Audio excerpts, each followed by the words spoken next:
So it could take 40 days to cover Pat Quinn's coaching and management career. But we're not going to be talking about that today. We're going to be talking his, his playing career that should get more recognition because he was a person that was strong in the ice as he was off the ice. Now, Pat Quinn, born Brian Patrick Pat Quinn, in January 29th, 1943 in Hamilton, Ontario, was called the Big Irishman. Now, Quinn was a great defenseman in the NHL. He played 9 seasons in the league with the Leafs, Canucks, and Flames.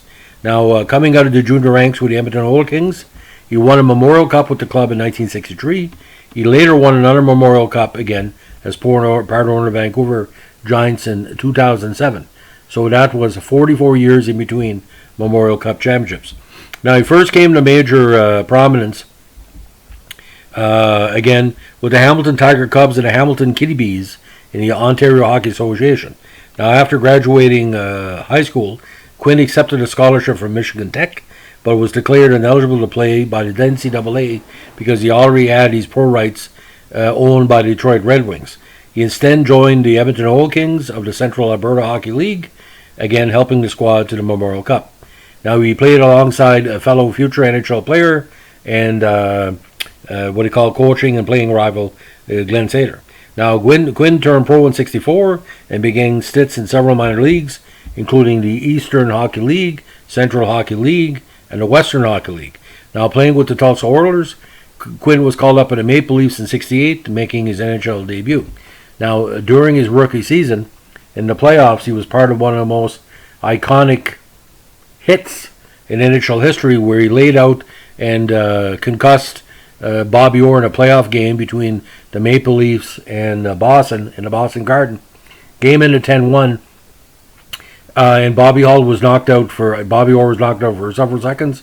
Goalie Jerry Cheevers and Toronto tough guy Reggie Fleming went at it, several fights.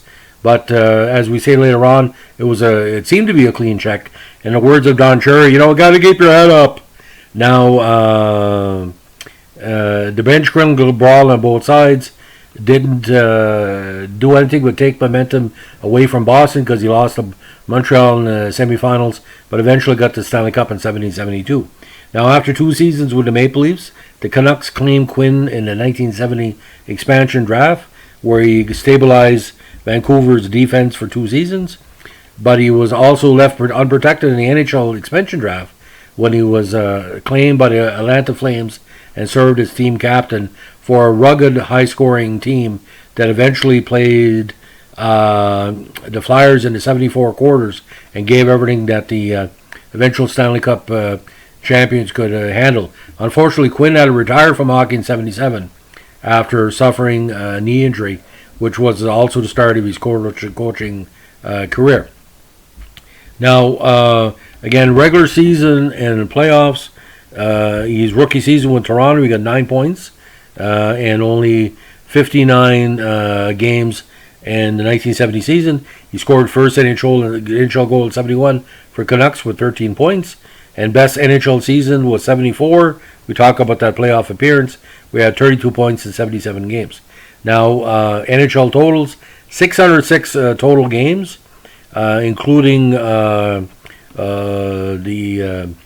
over 330 games for the Flames in their first 4 seasons, 18 goals, 113 assists for 131 points, with 950 minutes and penalties. So he was averaging almost a penalty minute and a half per game. And in the playoffs, of course, 11-0-1. But if you look back on the '69 playoff, in that game that he lost to Boston, if I'm not mistaken, he either got a double minor or a major. But Reggie Fleming and Jerry Cheevers got most of the penalties in that game. I've never seen a full version of the game. I think Nesson and CBC might have it. But you see the hit in the aftermath, the infamous, after the fight when Quinn had Orr and knocked him out, some fan cold-cocked Reggie Fleming as he was fighting with Cheevers. Anyway, Quinn was always surrounded by some interesting players and cats. So that's the story of Pat Quinn as a hockey player, but as a coach, again, it'll take its own documentary because being a head coach in Philadelphia, LA, Vancouver, Toronto, Edmonton, and also the Team Canada, situation. Big head coach at the 2002 Olympics, and he also coached him to the World Cup in 2004. Now, he also was head coach of Team Canada at the Olympics in turn in 2006, but he eventually were eliminated in the quarterfinals. Now, he's also been involved in junior hockey internationally. See, Pat Quinn, who passed away a couple of years ago, was always a person who knew more about hockey than most people. He forgot more about hockey than people would ever learn. Pat Quinn, at the height of his fame in the 2000-2010, had been part of the hockey scene nationally and internationally. Get this, ladies and gentlemen, for literally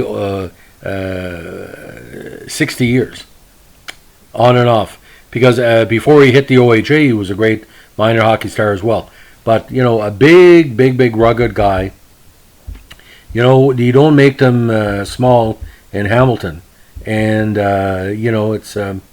it's too, like I said, it's too bad. It's too bad he passed away, because he still had more to do, in my opinion. But, but the big defender he was, 6'3", 215. You can't teach size.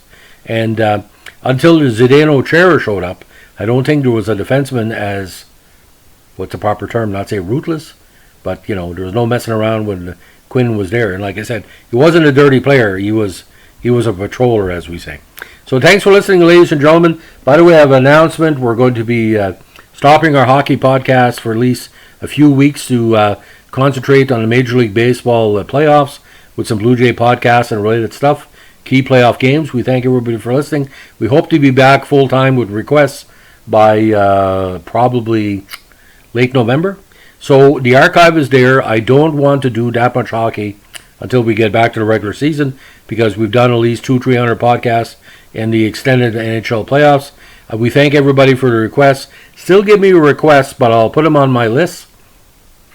Send it to govcarrier@hotmail.com as well, and we're going to archive your list and then get to it in the fall. We're looking at late November, depending what Gary Dickhead Bettman wants to do to bring them back. But again, congratulations to all the teams that make the playoffs. COVID was very hard. Congratulations to Tampa Bay on winning. Dallas for providing a great series to everybody. Thanks to NBC, CBC, SRC, RDS, all the broadcasters, Vision, Omni in Canada, our great announcers in our multiple language in Canada. It was a team effort all the way. I am so proud to provide stories about vintage NHL so that you, the modern fan or the old fan like me, I'm 55, I've been a fan of hockey all my life. Hockey is life in Canada. It's been my honor to present these stories. We're taking a break, but that doesn't mean we're fully going away.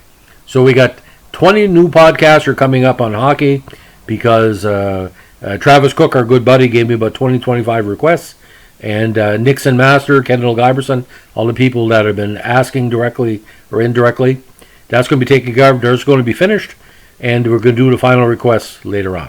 Have a good day. Bye.